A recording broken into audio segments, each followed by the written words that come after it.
Hey everyone, and welcome back for another episode of my Middlesbrough career on FIFA 15. And what a start it's been. There's certainly been some ups and downs. We're just 13 games into this championship season. I mean, it's been an absolute roller coaster. In the last episode, we had to go up against Sheffield Wednesday, who were in the run for promotion. And our next game, as you can see, starting off with the highlights in this video, we were up against Leeds United, a team that are battling out for promotion. We've got so many tough fixtures coming up in a row over the next month or so, and we're heading into the Christmas period as well.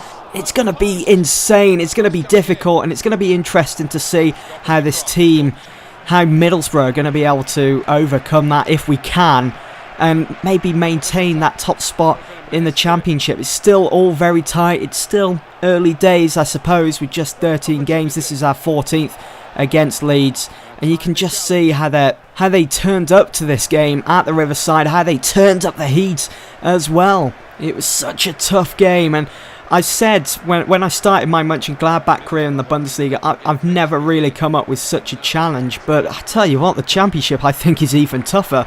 You know, with there being more teams and more games to play. But it's just the competition, the teams that you come up against, they're so physical and they really want to get into those promotion spots, you know. There's just so much on the line, so much at stake, and even a couple of losses here and there is certainly going to affect your final league standing come the end of the season. We did find the back of the net before Leeds in this game in the 22nd minute. It was a good delivery from Albert Adoma to find the head of Patrick Bamford. He fantastically looped the ball over the top of the keeper, who was off his line, not sure what he was doing, what he was thinking, and he was punished for his mistake. Now in the second half, Patrick Bamford would be a part of the attack, which saw us go 2 goals in front, but he wouldn't be the goal scorer, it'd be Nsue. It was a good through ball from Bamford to find that run of Nsue, who just kept on running and eventually struck the ball. Keeper route to his spot, couldn't do anything about it, and it was a relief to be 2 goals in front against Leeds United and not conceding straight after.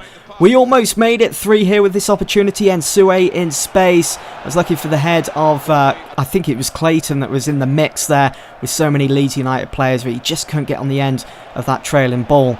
A bit later on, I was a bit impressed by this move by Leeds United. They were passing the ball around nicely outside the box, playing around our shape, and eventually they did punch a way through our back 4.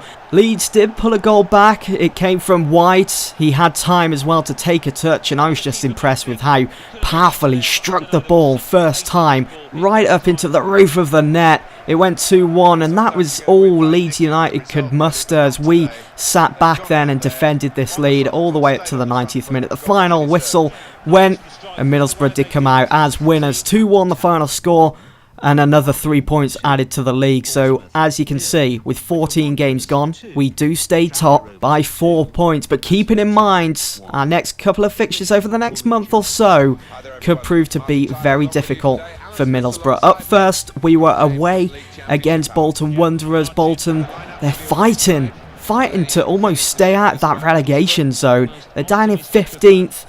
And so we were prepared for a bit of a challenge here. And of course, they had Emil Heskey starting up front, so we had to watch out for that pesky dude. Then just a couple of days after this fixture, we will find ourselves travelling to Blackpool. You'll see that a bit later on in this episode. And coming up soon, we've got to play Norwich City, who, as we know in real life, beat Middlesbrough at Wembley in the playoff final to get promoted to the Premier League with that 2-0 win. So that itself is going to be a difficult task for Middlesbrough. They've got a pretty strong team, they've got good management there, and of course I'm going to try and go out my way to get those 3 points against Norwich. But more importantly, Emil Heskey scored against Middlesbrough. When he scores against you, you know you are doing something wrong. Parmesan, he's letting me down big time. He's had a decent start to his career at Middlesbrough this season since I signed him in the summer, but I'm just not sure what's happening. He seems to be on a bit of a decline here for Middlesbrough as of late. And we went 1-0 down against Bolton. It wasn't looking good as we headed it in to half-time, but there would be one final attack for Middlesbrough. Albert Adoma with the ball at his feet went central, gave it to Kike. Now look at Kike, how he pulls out those two central defenders for Bolton, allowing space for Tomlin, who struck it first time after receiving the ball. Bogdan saved it first time, stopped the ball in its tracks, but couldn't hold on to it, and Ledbetter was there to just tap that in to the back of the net, getting that all-important equaliser that we desperately needed. Yeah, it wasn't the fanciest of goals.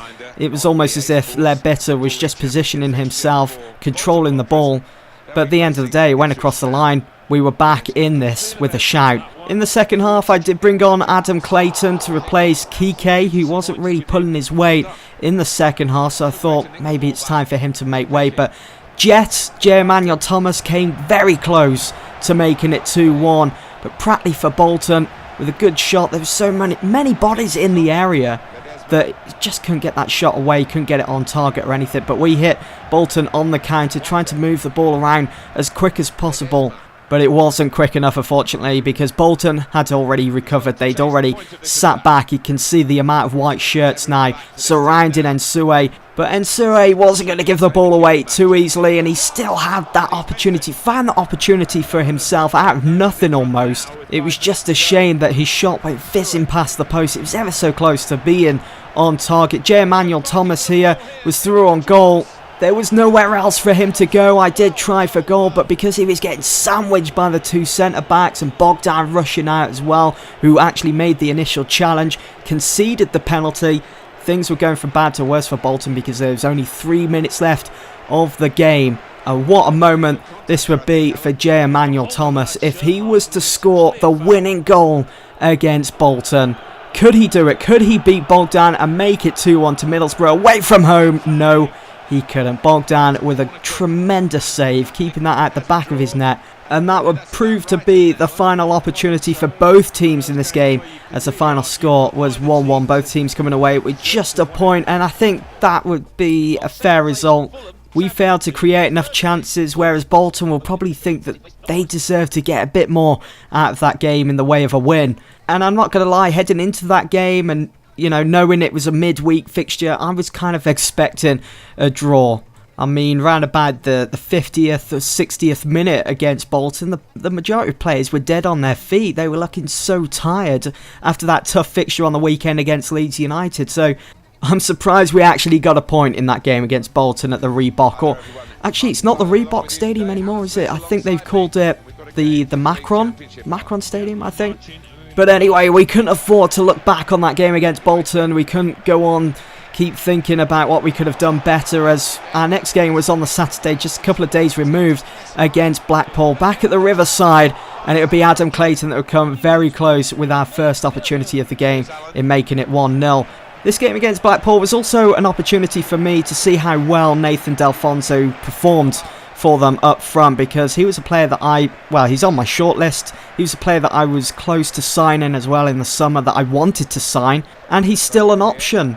Maybe I'll look to bring him in January, maybe. I mean, I don't have enough funds for him at the moment, but if I move on a couple of players and gather up some funds, maybe there's a possibility I could sign him in January. If not, and if we do get promoted, then maybe in the summer when I use that financial takeover. So he certainly seems like the sort of player that can fit in at Middlesbrough, can maybe help us out in the Premier League if we do get promoted. I think it would be a good signing.